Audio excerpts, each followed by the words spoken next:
اهلا بيكم في حلقه جديده من برنامج سلفني كتاب، والنهارده هنراجع روايه عناق الظل. روايه عناق الظل من تاليف الكاتبه رشا عادل ابو سعده، ومن اصدار الدار العربيه للعلوم ناشرون، والطبعه الاولى من الروايه صدرت في سبتمبر 2023، وعدد صفحات الروايه هو 278 صفحه، وغلاف الروايه من تصميم علي القهوجي. وحابب انوه ان طبعا المراجعه دي ما فيهاش اي حرق لاحداث الروايه، ومن هنا ممكن نروح لملخص القصه. أحداث رواية عناق الظل بتدور حوالين آدم هو نتيجة لعلاقة ما بين أب وأم توفت مباشرة بعد ولادته. والد آدم بيعترف له بالحقيقة وبياخده علشان تربيه زوجته زمرد بتكره أم آدم جدا لأنها عمليا سرقت منها جوزها، ونتيجة لده تربيتها ليه أدت لأنها تربيه بطريقة غلط. بمجرد ما بيبدأ يكبر وعوده يشتد، وهي بدأت تقنعه بأن ملاذه في الحياة والحاجة اللي هتخليه يعيش في أمان دائم لحد ما يموت هي الفلوس، أيا كان بقى هيكسبها ازاي. وده بيخلي آدم يمشي في طريق غلط ومغذي عشان يكسب فلوس بأي طريقة. ولكن بعد وفاة زمرد بيقرر آدم انه يغير طريقه، يمشي في طريق مختلف، ينسى كل اللي عمله قبل كده ويبدأ من جديد. يبدأ فقير، معدوم، وحيد، عامل في مكتبة، وبيحاول يلاقي في الكتب إجابة عن كتير من الأسئلة اللي في دماغه. ولكن حياة آدم القديمة فضلت تطارده في عقله. فيا ترى إيه اللي هيحصل؟ ومن هنا نروح للمناقشة. طيب، في البداية خلوني أقول لكم إن رواية عناق الظل رواية حقيقي مختلفة في حاجات كتير جدا، بداية من طريقة سردها، مرورا بالقصة اللي بتحكيها، وصولا إلى ما وراء القصة دي من دراسات نفسية حقيقي مبهرة وممتعة جدا. والمبهر أكتر من كل ده إن كل ده اتعمل بس في 278 صفحة.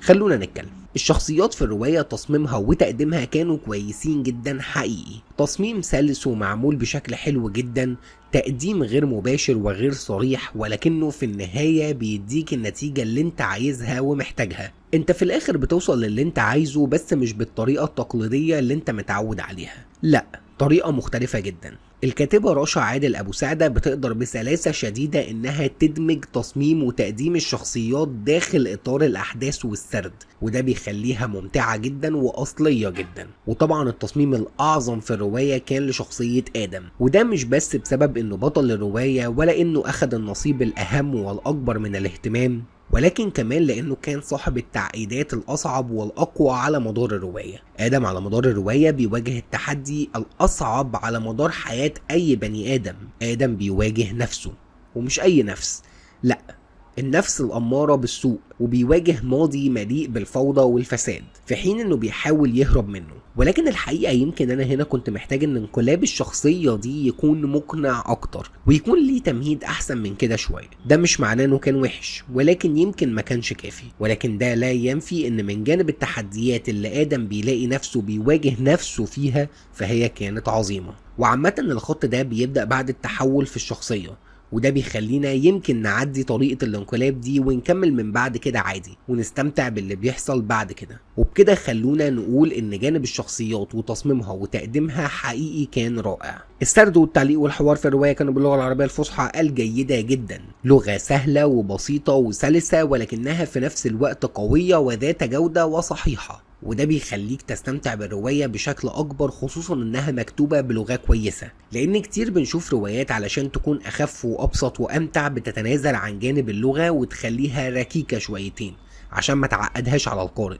ولكن الكاتبة قدرت في الرواية دي إنها توازن ما بين الاتنين وتخلي الرواية ممتعة وفي نفس الوقت مكتوبة بلغة قوية. ويمكن هنا ساعد الكاتبة كمان اختيارها إن إيقاع الأحداث في الرواية يكون سريع إلى حد ما، بيقلل جدا نسبة الملل والرتابة. انت مش بتقعد كتير في فصل واحد، الأحداث متلاحقة وسريعة، وده بيزود جدا معدلات الإثارة في الرواية. غير ان طبعا الكاتبة بدأت الرواية بفصل تمهيدي فوق الجيد جدا، بيخليك مش فاهم في البداية هو ايه اللي بيحصل واحنا فين وفي انهي زمن، جينا هنا امتى ومين الشخصيات دي وبتعمل ايه، ولكن سريعا ما بتبدأ تنغمس في الأحداث وتفهم كل حاجة بسرعة. وهنا بتتشد جدا انك تكمل علشان تفهم اكتر وتعرف اكتر عن شخصية بطلنا وايه اللي وصله لهنا. ومن هنا خلونا نتكلم على ان تسلسل الاحداث في الرواية كان ممتاز من وجهة نظري. الكاتبة اختارت تمزج ما بين ان تسلسل الاحداث يكون متتابع او ان احنا في اوقات معينة نقفز قفزات زمنية او مكانية. وهنا انا كنت شايف الحقيقة ان ده اختيار ذكي جدا ساعد الكاتبة انها تتخطى اوقات كتير جدا ممكن ما يكونش ليها لازمة بالنسبة لك كقارئ. انت مش مهتم تعرف ايه اللي حصل ما بين الحدث ده والحدث ده، انت عايز المهم. وعشان كده الكاتبة كانت بتتخطاه ومن غير ما تحس ان في اي مشكلة في خط الاحداث. ومن هنا نقدر نتكلم على ان ده كمان ساعد الكاتبة على ان عدد صفحات الرواية يكون اقل وانها تركز في المهم. ايه بقى المهم؟ الحالة يا جماعة، الحالة اللي الكاتبة بتقدر تخلقها في الرواية دي، حالة الصراع جوه نفس بطل روايتنا، ومدى قدرة الكاتبة وبراعتها في انها تحلل الصراع ده من الجانب النفسي بشكل علمي ومدروس، بشكل يخرجك من الرواية عندك مزيج ما بين الأسئلة الكتير والأجوبة برضو المفتوحة، شكل يخليك تشغل دماغك وانت بتقرا الرواية. وطبعا هو شكل اكيد عدى على كل واحد فينا بشكل او باخر، وهنا ده بيخلق تعاطف منك كقارئ للشخصية دي، وبيخلق حالة من التوحد مع البطل انت هتحس وهتشوف نفسك فيه، انت عارفه او عارف الحالة دي وعارف اثرها ايه عليه حاليا. ودي كانت نقطة قوة وعظمة الرواية دي. والمبهر في الموضوع ان الكاتبة عملت كل ده داخل اطار رواية ممتعة وقوية ومتقنة وفي 278 صفحة بس. واخيرا وليس اخيرا غلاف الرواية حلو جدا ومريح جدا للعين. ومن هنا نروح للتقييم النهائي. رواية عناق الظل للكاتبة رشا عادل أبو سعدة رواية جيدة جدا يا جماعة. الرواية ممتعة حقيقي وقوية جدا ومكتوبة حلوة قوي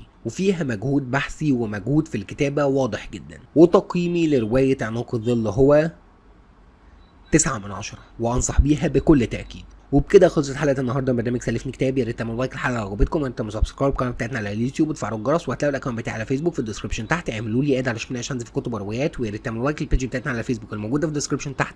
والى اللقاء في المراجعه القادمه.